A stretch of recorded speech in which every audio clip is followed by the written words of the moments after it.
Okay, and a very warm welcome to this Module 1, Number 1. I'm very excited to get us started. What we're doing in this class is we're going to look at what the Part 1 of the speaking test actually is. That's the first thing we're going to do. We're also going to look at what you need to do, how you need to do certain things to perform well. Also, what are the psychological hurdles you need to overcome? What kind of problems that you might have in your mind do you need to overcome? And what do we need to rethink with our English to make it fit the IELTS test? So speaking part 1 consists of 3 topics, 4 questions on each of those topics, and it's going to take 4 to 6 minutes. So essentially that's what the part 1 of the speaking test is. And what we need to aim to do to impress the examiner with good length answers is to give them good length answers. And a good length of answer is around about 2 or 3 sentences in part 1. So we need to provide firstly the answer, then explain the answer. And if we can't think of how to explain it, just ask ourselves why. And when we give an answer, try and avoid a list. So if we're given a question about something, try and avoid giving a list. We should also be aiming in part 1 to show the ability to understand the question and paraphrase the answer where and when possible. And to help us with pronunciation, we can show enthusiasm and interest. And then we'll get a challenging question in part 2, which is a really good thing. It means the examiner has a good impression of you. So far, so good. So we've looked at things in general. Let's look at things in specifics. What we have to do to make our answer a good length. A good length of answer is 2 to 3 sentences. The questions are about you and your country, so usually pretty easy answers. And you need to give 2 sentences to really express yourself and 3 if you really want to. So remember it's an English test and make sure you give a good length answer.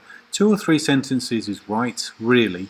Don't have to count, but just make sure you do speak and answer the question. A lot of people, they just don't answer the question, they get nervous and they start giving you all the information they have about that subject, which is not answering the question. So generally get into the habit of answering the question and then ask yourself why. Give the answer, and if you're not sure what to say, just ask yourself, why? Why do you think that? Why did you say that? Give the reason. Give the explanation. There's lots of good language you can use, but you could use some of these ideas. Because, due to the fact that, this is due to, the reason for this is because. So lots of ways to introduce the explanation. So, ready to talk? Yeah, let's talk. Out loud, yeah, not internally. Get ready to talk. Okay, so do you live in a house or a flat? You can use that currently, I, if you like. So here we go. Remember, this is an English test, not an intelligence test. It's not a truth test, it's an English test. So answer the question, give some extra detail, pause if you like. Don't put extra pressure on yourself to sound intelligent. It's just an English test, not an intelligence test. So, firstly, always answer the question. So, start getting into these habits. Firstly, answer the question. Then give more information, details, maybe an example. There's no need really for a new idea. If you're comfortable, consider synonyms, or you can change the words in the question. Namely, you can paraphrase. And you can paraphrase with synonyms if you like. Okay, so now is the time to start practicing. Alright? So be prepared. Doing well in IELTS is not the same as having a good conversation. You may have to relearn the way you're using English. So talking about relearning things, let's have a quick look at the unspoken problems in the speaking test. The things that I've come to realize over the years and that psychology studies show us, that we actually want to be friends. Yeah, we want to be friends with people, and our language shows it, that we even want to be friends with the examiner. What that means is that we'll probably try and use the same language as the examiner. We'll even try and be like the examiner. We'll be like the person we're with. Now remember, this might be something we're doing without even noticing. It's something we do normally and naturally in our life. So what does that actually mean? What does that actually mean in practice? Basically, that means we may want to use the same words as the examiner. We may want to use the same tone as the examiner, and that may be very dull. And that's what the examiner has to do. They have to be neutral. Now, you don't have to be neutral. You can show expressions in your voice. You can give it extra pronunciation features that make sure the person listening to you can really feel what you're saying. So a lot of people talk about being themselves, and that's really the crucial issue here. We want to be ourselves, not try and become friends with anybody. We want to be ourselves. Mostly, actually, what we really want is for the exam to be over. Of course, it's a test. We really want it to be over. We want to get on with our day, whatever we want to do next. We feel nervous, we don't like it. So all these things we must overcome. We must kind of enjoy, if you can, actually enjoy the experience of the test rather than, really wanting this to finish as quickly as possible. We have to take our time with it and try and enjoy the test as much as possible. Because remember, we've been practicing for years of English, and we've only got 15 minutes to show this years of practice. So it's really just time to focus. Okay, so let's do a little bit of practice, and I'm going to give you another question now. Again, let's try and speak out loud. You may need to pause if you need to. So, the question: why are you taking the IELTS test? So let's go ahead and hit pause and answer that question. Why are you taking the IELTS test?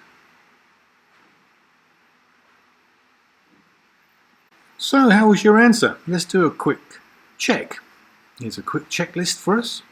Number 1, it took me a second or two to answer. Did you answer fairly quickly? Number 2, I gave 2 or 3 sentences. Number 3 is the most important. I answered the question. I hope so. Number 4, I spoke clearly. And number 5, I made sense. 5 simple ways to check your answers in part 1. Alrighty? So just to clarify, just to give you some more ideas here.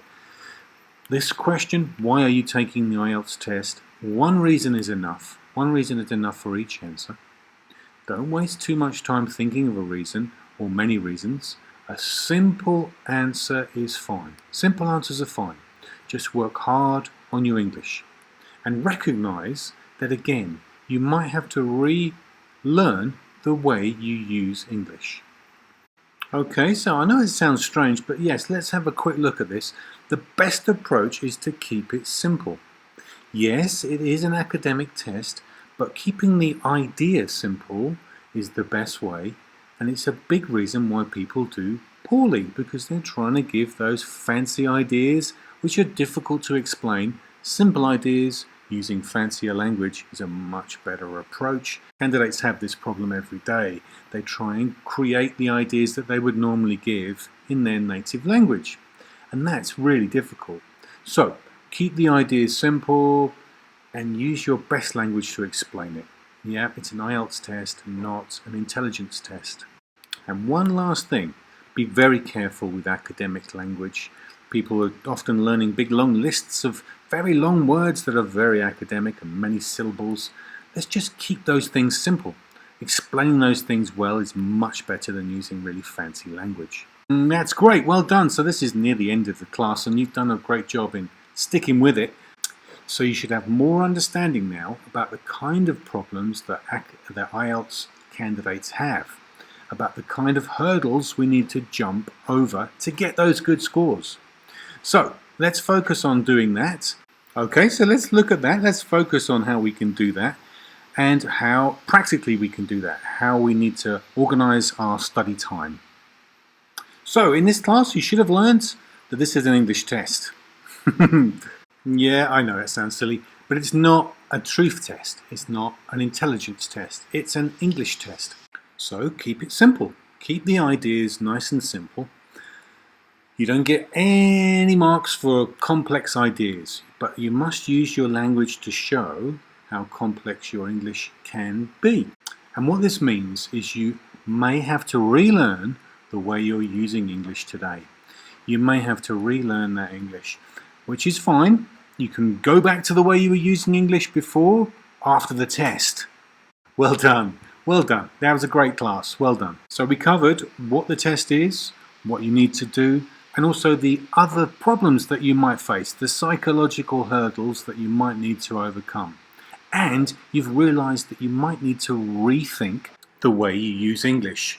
Now, don't get nervous about that. What that basically means, though, if you think about it, is when you learnt English, the likelihood is that you were sitting down and someone was telling you to repeat the words in the question. Change the verb and the noun around, and you're going to give the answer. I like dogs because. Do you like dogs? Yes, I like dogs.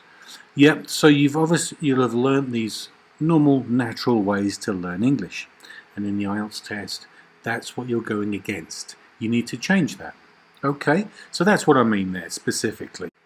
Okay, so don't want to get you worried about things, but just to give you a little bit more specifics about what that actually means in practice, that what you actually really need to do is to rethink a little bit of the way you use your English. And that's what we'll be doing, focusing on that in the future. In the future classes, we'll be showing you how you can use the language you already know to fit the IELTS test and do well.